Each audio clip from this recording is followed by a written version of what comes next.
Hello, boys and girls. I'm back for another edition of Books and Cooks. And today I chose a story called Somebody Loves You, Mr. Hatch by Eileen Spinelli and pictures by Paul Yalowitz. I chose this story because last week was Kindness Week at Anna Reynolds School. And I know while we're all home right now, there has been so much kindness going on in the world. Everybody's doing kind things for one another. People are leaving kindness rocks out in neighborhoods for when people are taking walks. People are buying groceries for people who can't get out. People are cooking for people like I'm always doing, reading and sharing stories, watching people's dogs, helping with their children. There's just so much kindness in the world that I thought in honor of our Kindness Week last week, I would choose a story about kindness because I know everyone in Anna Reynolds is super kind and we're always looking for more ways to be kind. I could have chosen a book called Bucket Filling from A to Z. That's another book about kindness. And another one called Have You Filled a Bucket Today? And I know some of you have already heard this story. We've shared this with some of our school families. So I'm going with this story today. Now, it is long. It's a longer story than I normally choose. So in the end, when I get to the cooking activity, that part will be a little bit shorter. But my cooking activity has something to do with kindness. Get your mind thinking about that too. So sit back and enjoy the story called Somebody Loves You, Mr. Hatch. After I'm done reading the words, I will show the pictures very carefully because there's something with the illustrations that should affect your mood throughout the story. Okay. Somebody Loves You, Mr. Hatch by Eileen Spinelli. Okay. Take a look at these pictures right now. Do you see how dark they are? That's because the mood in the story is a little bit dark and gray. Mr. Hatch was tall and thin, and he did not smile. Every morning at 6:30 sharp, he would leave his brick house and walk 8 blocks to the shoelace factory where he worked. At lunchtime, he would sit alone in a corner, eat his cheese and mustard sandwich, and drink a cup of coffee. Sometimes he brought a prune for dessert. A prune is like a plum that's like wrinkled, like a big giant raisin. Doesn't even sound like a very interesting lunch.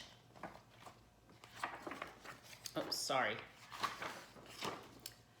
After work, he would make 2 stops. One at the newsstand to get the paper and at the grocery store to buy a fresh turkey wing for his supper. After supper, he read his paper, took a shower, and went to bed early. He keeps to himself. That's what everyone said about Mr. Hatch. He doesn't really have any friends or family.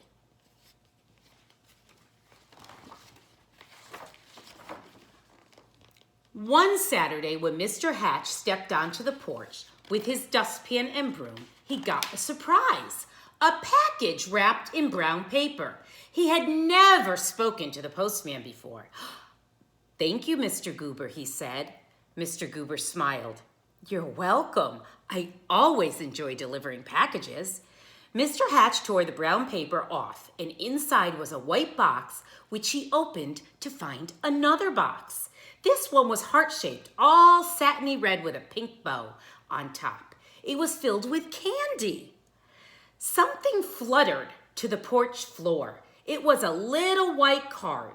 He picked it up, and it said, "Somebody loves you." Only then did he remember that it was Valentine's Day. Look at how the illustrations changed from this page to now where he got his package. It's like sad, happy. You could just tell by the colors, right? So he got a package. Mr. Hatch wondered and wondered. Now who would send this to me? He was all alone. He had no friends. And yet someone had sent him a Valentine. Who? He put the box on the coffee table and tried to do some dusting, but every time he left the room, he had to keep peeking to see if the box was still there. He dusted and dusted, and the dust cloth seemed to whisper, "Somebody loves you, somebody loves you." And at last, he flung the dust cloth away, and he exclaimed, "Why, I've got a secret admirer." And then he did something he had never done before. He laughed. He laughed, and he danced, and he clapped his hands, and then he took a piece of candy from the box, and he ate it. Look how happy he is. Look at those bright colors, all because of a little note that said, "Somebody loves you." Mr. Hatch changed his shirt and found some old aftershave in the bottom drawer. He splashed it on his face. He picked out a yellow tie with a blue polka dots on it, and then he went for a walk. Maybe, he thought, I will meet the person who sent me this candy. And of course, no one had ever seen Mr. Hatch wearing a tie or smelling of aftershave or even smiling, so he got a lot of attention. Mrs. Weed tripped over her dog. Mr. Dunwoody nearly fell off his ladder, and little Tina Finn spilled all her toys out of her wagon as Mr. Hatch waved to them all. They're all like, "Oh my goodness, we've never seen Mr. Hatch so happy before." They're shocked, but they don't know why. On Monday, it was back to work, and at lunchtime, Mr. Hatch sat in the middle of the cafeteria, and he spoke to everyone, and he passed out chocolates from his heart box. And on the way home, as usual, he stopped at the newsstand, and Mr. Smith handed him that usual newspaper. "I think I'll have a pack of mints," said Mr. Hatch. Not as usual. Mr. Smith was shocked. "Was that you speaking, Mr. Hatch?" "Indeed it was," said Mr. Hatch. "I said I would also like a pack of mints. And if you don't mind my saying so, Mr. Smith, you look very well today." Mr. Smith recovered from his shock to reply, "You're right. Oh, I'm sorry, you don't look very well today." Mr. Smith recovered from his shock to reply, "Well, you're right. I don't feel very well. I have a cold. I was supposed to go to the doctor's this afternoon, but this newsstand has been so busy that I haven't had time to go." Mr. Hatch smiled. "Why, I'd be happy to watch the stand for you while you go." Mr. Smith could hardly believe his ears. "You would?" "Certainly, just show me what to do." And so Mr. Hatch ran the newsstand for 1 hour. He wondered if any of the women who stopped by to buy the paper or the magazine or the candy had been the one who sent him that mysterious Valentine. So he's helping someone in his town for the very first time. He's being friendly, all because he thinks somebody loves him. When Mr. Smith returned, Mr. Hatch made his usual stop at the grocery store. "Oh, I'm a little tired of turkey wings," he told Mr. Todd. "I think tonight I'll have a nice fresh slice of ham." Mr. Todd weighed the meat and wrapped it. "Oh, you look worried," said Mr. Hatch. "Oh, I am," said Mr. Todd. "My little girl is late. She hasn't come home from school yet, and I can't leave the store to go look for her until my wife arrives." "And goodness, why didn't you say so?" said Mr. Hatch. "I'll go look for her." And so he walked to the school and found little Melanie Todd by the swings and brought her home. Thank you, said the grocer. "Any time," said Mr. Hatch. So now Mr. Hatch is being super helpful even to everybody. After supper, Mr. Hatch did not bother to read the paper. This time he decided to bake brownies instead. It would be nice to have brownies to share the next day with all the people at the shoelace factory where he worked. As he baked, the warm chocolate smell of brownies floated through the neighborhood, and children gathered round Mr. Hatch's house sniffing the air. "Well, I suppose the factory can wait," said Mr. Hatch as he looked out the window, and he brought out 2 platefuls. "Now, what are brownies without lemonade?" he said, and he stirred up a nice cold pitcher. And when the parents came to gather their children, they had some brownies too. It turned out to be a picnic in Mr. Hatch's backyard. He dusted off an old harmonica and played songs he remembered from his boyhood. And everyone danced. So he's sharing, he's being friendly. Everybody just doesn't know why Mr. Hatch has decided not to be so much the way he used to be, where he would always just keep to himself. And so the days and the weeks went by. When Mr. Hatch wasn't smiling, he was laughing. And when he wasn't laughing, he was helping someone. And when he wasn't helping someone, he was having a party in his yard or on his porch. He seemed to have forgotten about finding the person who had originally sent him that Valentine with that note. Then one afternoon, Mr. Goober, the postman, came to the door, and his face was very serious. "Come in, Mr. Goober," said Mr. Hatch. "You look upset." "I am upset," he said. "I made a big mistake some time ago. My supervisor is very angry with me. Do you? "Yes, Mr. Goober, what is it?" "Do you recall the package I delivered to you on Valentine's Day, I think it was?" "Yes, I believe so," replied Mr. Hatch, beginning to feel a little uneasy and worried. He's like, uh-oh, what's he about to tell me about that package?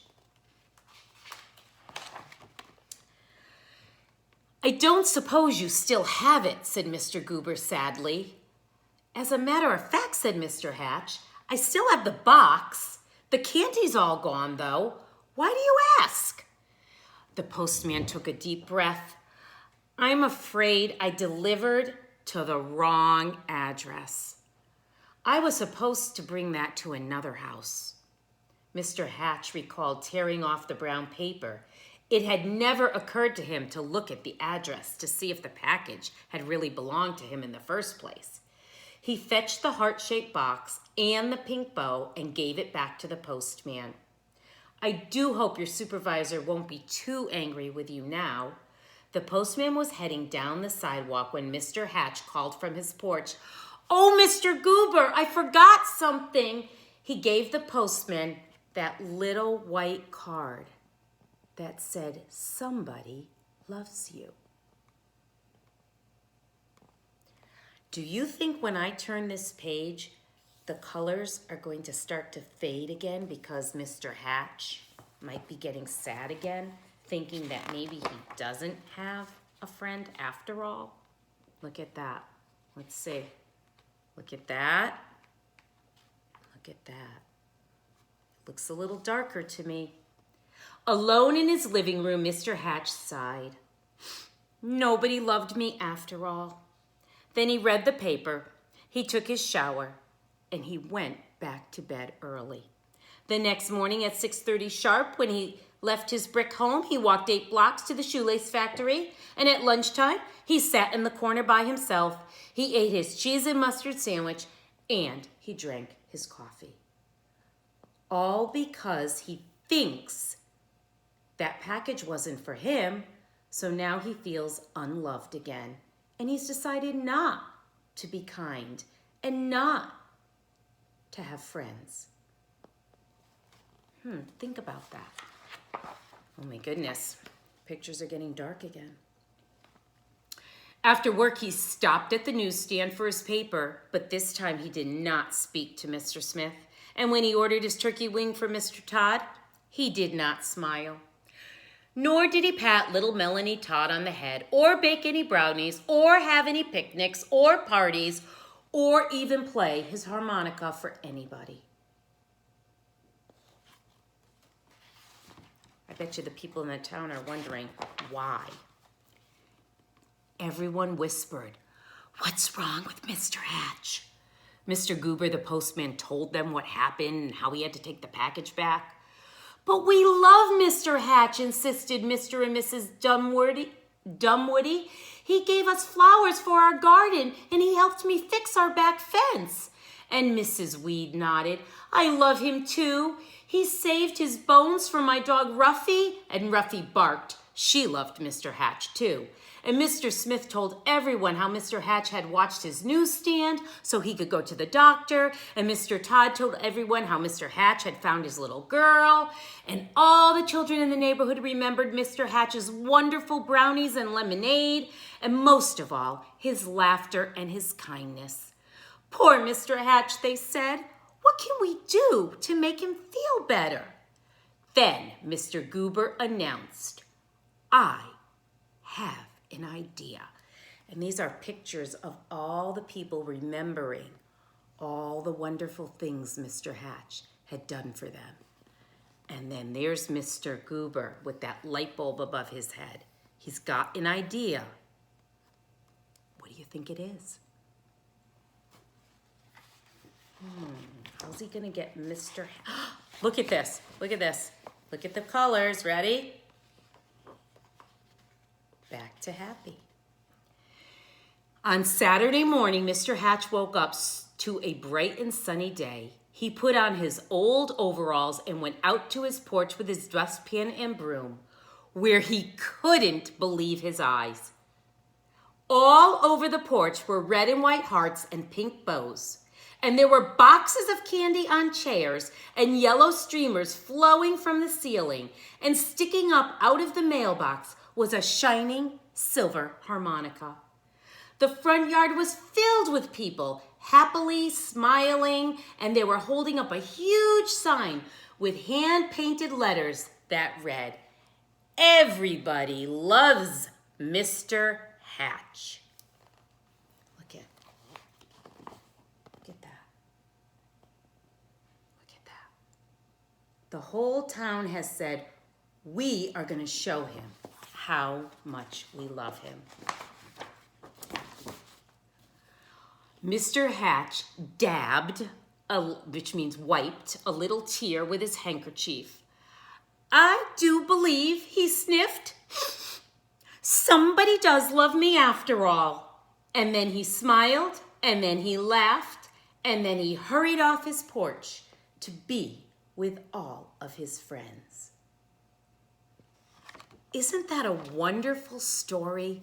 What I particularly love is how the illustrator used the colors of the pictures to show us Mr. Hatch's feelings as they changed throughout the story from sad to happy and back to sad when he thought he didn't have any friends, and then back to happy when everybody became his friend again. So let's really think about that for a minute.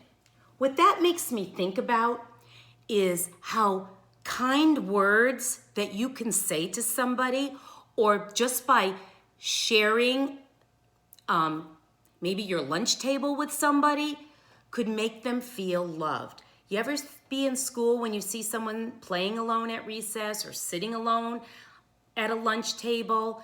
Just you going over to them and being their friend will make them feel loved and will change their mood from sad to happy. It's all about feeling loved. So I want you to think about things you've done over the last couple of weeks or 6 weeks since you've been home to show your own family how much you love them. We've all been staying home so that we can show others in the world how much we love them and how much we care about them, and we don't want to get other people sick. So there's lots of ways to show kindness. So then I thought, well, anything you cook for somebody and give to them is a way of saying, I love you, and I'm thinking of you, and I want to share this with you to be kind. But in particular, I started thinking about a particular snack bar that's called a kind bar.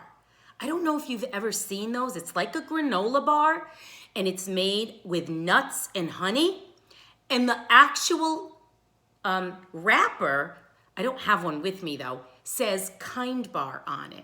And every time I bring one to school and have it as a snack or as a lunch, it makes me feel good just to know that somebody decided to name this bar a kind bar because maybe it makes you feel good when you eat it. But I thought, wouldn't it be cool if we could learn how to make our own kind bars and either share them with just the people in our family, or better yet, package them up and leave them in mailboxes or on doorsteps of people in your neighborhood or your cousins or some friends, and maybe attach a little note that could say somebody loves you, and then maybe a little on the back, sign it with your name so they'll know who it's from even, because that would make people feel loved. So I myself had to do some research because I've never made a kind bar before. So I went on the internet and I looked up so many different recipes. And to make the real true kind bar, the one that comes out like crunchy and hard, you really need to have a candy thermometer, because they want you to boil the sugars and the honey on the stove to a particular degree on a candy thermometer. And that involves a lot. And I didn't even have a candy thermometer. So I looked at other ways to make it if you're someone who doesn't have a candy thermometer, and I came up with my own little recipe that I want to share with you now. Are you ready? Let's make Mrs. Gagliardi's version of a kind bar. Then I'll show you how you could package it to give it away. All right, super simple. I'm gonna stand up now and hopefully move this camera back. This is a really easy recipe. Okay, I'm gonna have to squat a little as I show you this. Let me move the camera down just a little bit so you could see the bowl. Okay, there's my bowl. All right, maybe I'll sit for this. I'm sorry about the lighting in the back today. It seems a little weird. All right, to make a kind bar, you need nuts, any kind you want, seeds like either pumpkin seeds or sunflower seeds. You could use cereal like Rice Krispie cereal, or any kind of Sugar Smacks kind of cereal. I'll show you that. You need a little bit of oil. If you have coconut oil, great. If you don't, you can just use regular oil. You need some honey. You need a pan. And that's about it. So you ready? This is my version of a kind bar. So I would start with 3 cups of assorted nuts. You can use any kind you want: walnuts, cashews, pecans, peanuts, almonds, whatever. In a real kind bar, they tend to keep the nuts whole.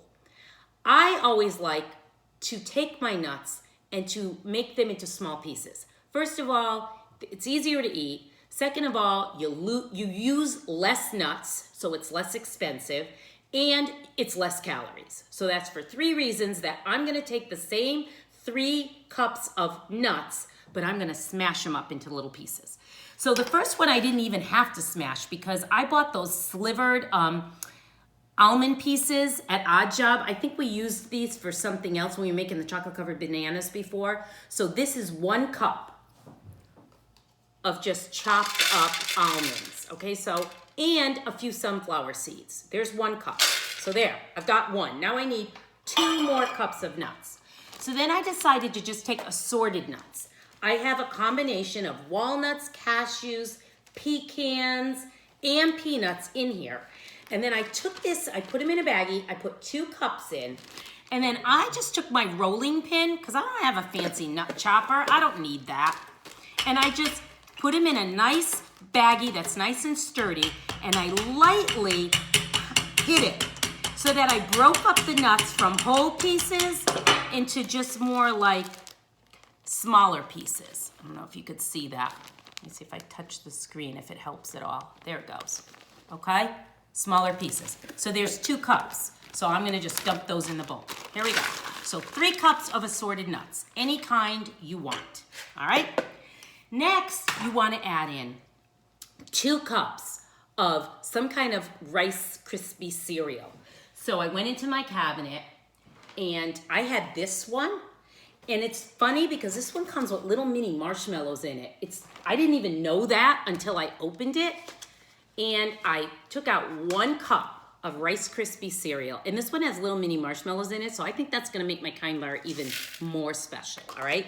Now, if that's all you have and you don't have like the other kind of cereal like this, these are called puffed wheat. If you don't have puffed wheat, you could have used 2 cups of this and that would have been it. But since you could do 2 cups of puffed wheat or 2 cups of Rice Krispies, I'm gonna do 1 cup of this and 1 cup of this, just because I feel like making my kind bar with as many different things in it as possible. So those are just puffed wheat. You could use ones that have this little bit of a sugar glaze on it, or you could use plain puffed wheat, okay? But if you don't have it, just use Rice Krispies if you have them, okay? So we've got the 3 cups of nuts that are chopped, all kinds. We've got 1 cup of Rice Krispie cereal and 1 cup of Honey Smacks cereal, which is really just puffed wheat, okay? That's it. Then it says 3 ounces of chopped chocolate. So you could take remember I bought those Easter bunnies to make chocolate with? Each Easter bunny was 1.5 ounces. So if I took 2 of them, 1.5 plus 1.5 equals 3. That would be 3 ounces. I could just chop up 2 Easter bunnies into chunks of chocolate. That was one way I could do it. Or you could just get chocolate chips if you have them and measure out 3 ounces. You just have to look online. It'll say how many cups is 3 ounces. And then I had these. I had little mini pieces of Reese's cups. So I decided to use that. So it's gonna give me a little peanut butter flavor, and I already chopped it. So there's my chocolate, okay? Now, you need to add 3 tablespoons of oil. So I'm using coconut oil because I finally bought a new container of it, and this is what coconut oil looks like, okay? It's hard when it's in the jar like that. So I measured 3 tablespoons, I put them in a bowl, and then I melted it really fast in the microwave. And when you melt it in the microwave, it comes out like this, okay? And I'm gonna dump that in. So I first put 3 tablespoons level, put them in here. I microwaved it for like 20 seconds. It got all liquidy. I'm dumping that in. And then I decided, I've done this before, you could use all honey, or you could try using a little bit of corn syrup and a little bit of honey. And the first recipe, I actually used 1.5 cups of honey. And although it came out great, the bar was a little bit too wet for me, and it never quite hardened up. It still tasted delicious, and I broke it into pieces, and it was still great to eat, and I'll show you that in the end. But if you want it to hold into more of a bar shape, I realized I had to adjust the sweetener. So I'm gonna go with 1/2 cup of honey and 1/2 cup of corn syrup. That seemed to do the trick, all right? There is a trick for if you're going to measure honey in 1/2 cup. This is a cup, so I would only fill it halfway. If you spray your cup with cooking oil before you put your honey in, it'll slide right out. There's another way you can measure. This is 12 ounces, okay? 8 ounces is 1 cup. So 8 plus 4 is 12. So this is 1.5 cups, right? So if I wanted 1/2 cup, I could have just gone 1/3, 1/3, and 1/3. But this time I'm just gonna do it this way for you. And it doesn't have to be exact, all right? This is a 1 cup measuring cup. So I'm only gonna fill it halfway. It's almost gonna use all the honey in this jar, but then when I turn this honey back upside down the other way, a lot of the honey will go back into his belly, all right? So right now I only have 1/2 cup of honey, all right? But because I sprayed it, it should all come out pretty easily. Look at that, it's all dripping out, okay? And then I'm gonna do the same thing for the corn syrup. Now when I make when I make caramel popcorn and I use this corn syrup, I might show you that recipe someday because it's super good. I would end up cooking the corn syrup on the stove. This time I'm actually putting it in raw. I'm gonna go with 1/2 cup. So we're gonna have 1/2 cup of honey, 1/2 cup of corn syrup. You might think that's a lot of sweetener, but there's really nothing else in here. There's no flour, there's no other sugars. Oops, what is that? It's plastic. You don't wanna put plastic in your kind bar. That wouldn't be so kind, would it? Okay, so we've got the 3 cups of nuts, the 2 cups of cereal, 1 of the Sugar Smacks, 1 of the Rice Krispie Treats, 3 tablespoons of oil, 1/2 cup of honey, and 1/2 cup of corn syrup. And if you only have one or the other. Use a full cup of whatever and give it a try. I cannot promise you. Oh, and I'm gonna put in a little bit of salt, maybe half to 1 teaspoon, just because some of my nuts were not salted. If you use all salted nuts, then you might not have to add it. And then all you do is you mix it up. I mean, how simple is that? And you want to get it mixed so that all of the nuts and all of the chocolate and the cereal is thoroughly coated with that honey and that corn syrup, okay? So super simple. Again, you can improvise and use the things you have in your kitchen, all right? And hopefully it will come out after it's baked correctly. And if it doesn't, and it doesn't hold together to make the bars exactly the way you want them, it still will taste delicious if it falls into little pieces. And then you could just readjust your honey and your corn syrup until it works for you, all right? Then what you do is you take a pan. You want a square pan if you have it, okay? And I lined it with parchment paper, that same stuff I put my ravioli on.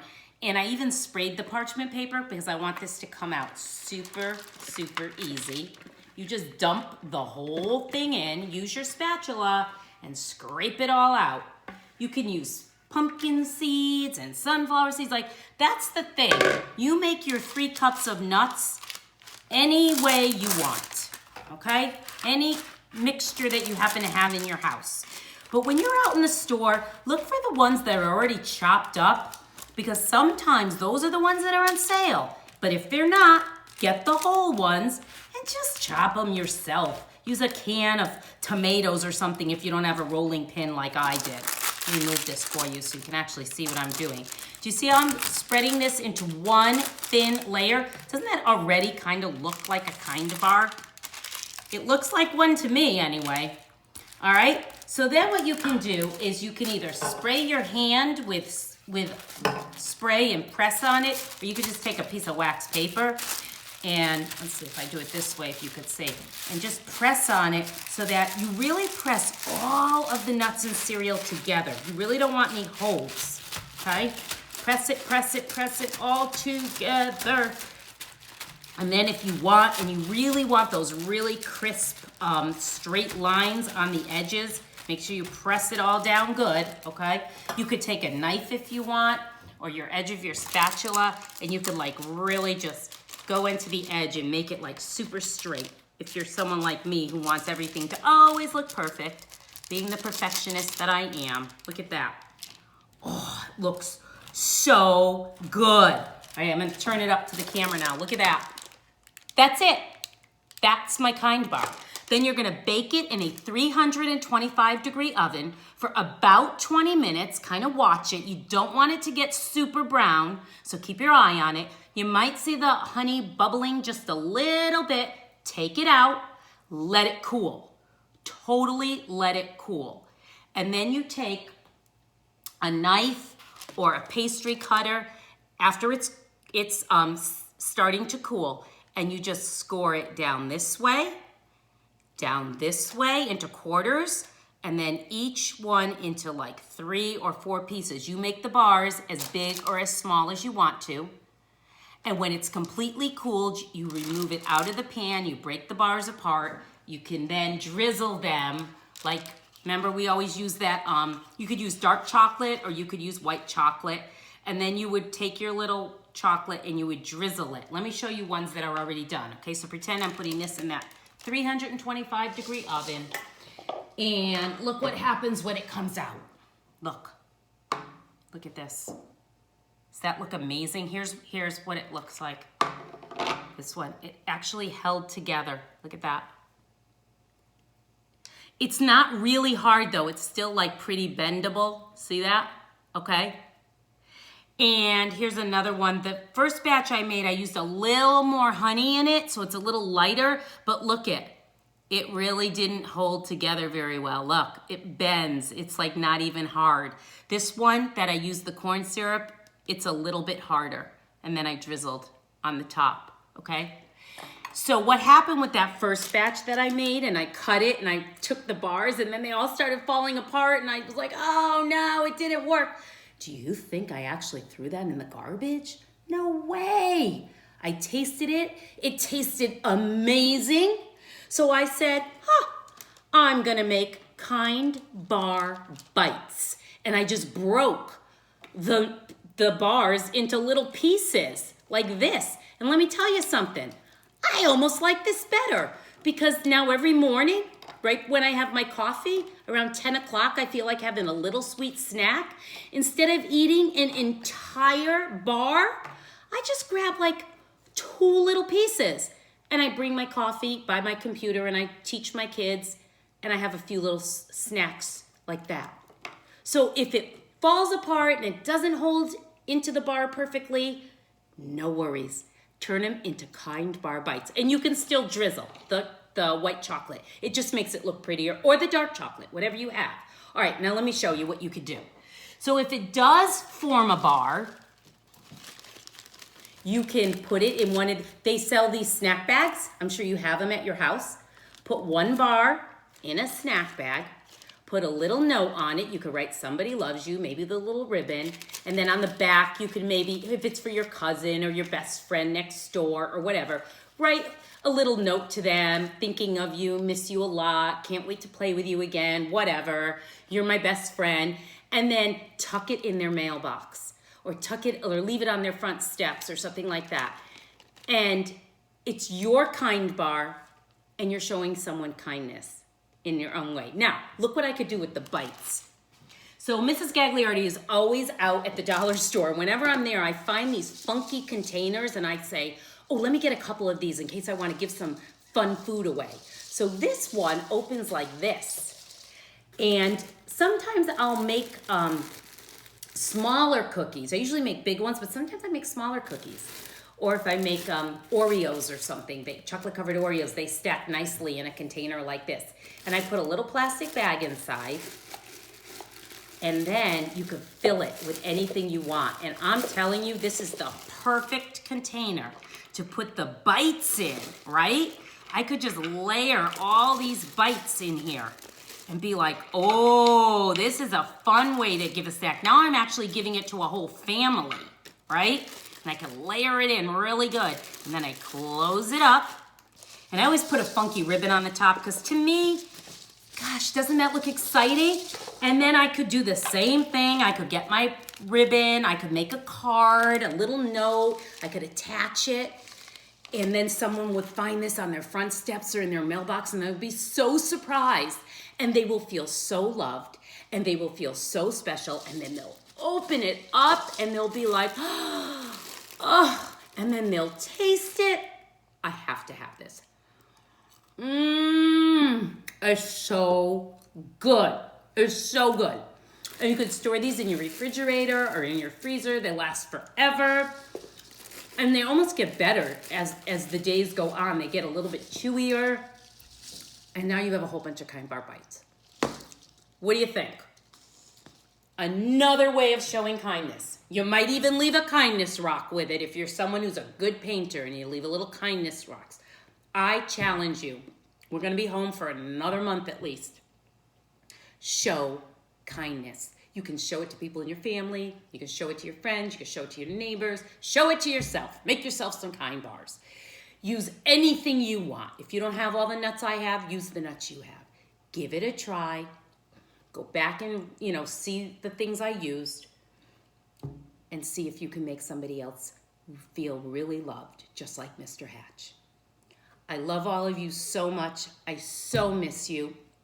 I cannot wait till we're back together again. But in the meantime, be kind and happy cooking. Bye-bye.